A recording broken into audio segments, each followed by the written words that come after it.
Voici 10 faits incroyables sur l'armée spartiate, connue pour sa discipline, sa rigueur et sa redoutable efficacité. L'agogé. Les jeunes spartiates étaient soumis à un entraînement militaire intensif, appelé agogé, dès l'âge de 7 ans.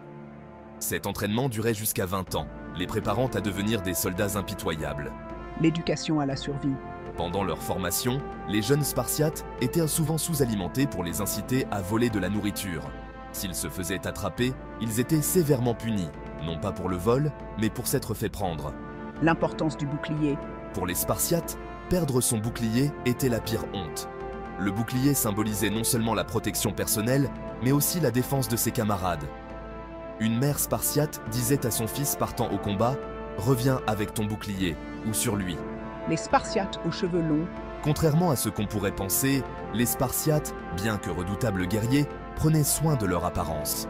Ils avaient les cheveux longs, qu'ils entretenaient méticuleusement, surtout avant une bataille, pour montrer leur indifférence face à la mort. L'armée de citoyens soldats. À Sparte, chaque homme adulte était un soldat.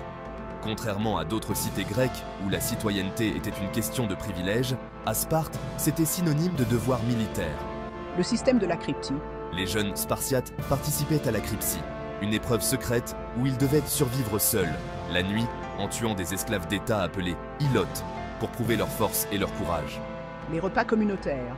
Les Spartiates prenaient tous leurs repas ensemble, dans des syssitia, de grandes salles à manger. Cela renforçait la camaraderie et l'égalité entre les soldats. Refuser de participer à ces repas était mal vu.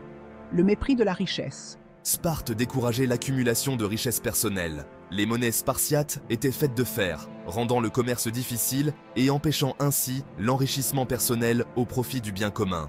Le sacrifice de Léonidas. Lors de la bataille des Thermopyles en 480 avant Jésus-Christ, le roi Léonidas et ses 300 Spartiates ont tenu tête à une armée perse massive, acceptant de mourir pour permettre aux autres Grecs de se regrouper et de se préparer à résister.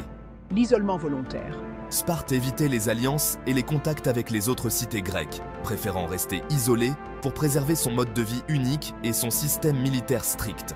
Cet isolement a permis à Sparte de maintenir sa puissance militaire, mais a aussi contribué à son déclin final. Merci d'avoir suivi cette vidéo et n'oubliez pas de vous abonner pour ne rien manquer des prochaines vidéos. À très bientôt.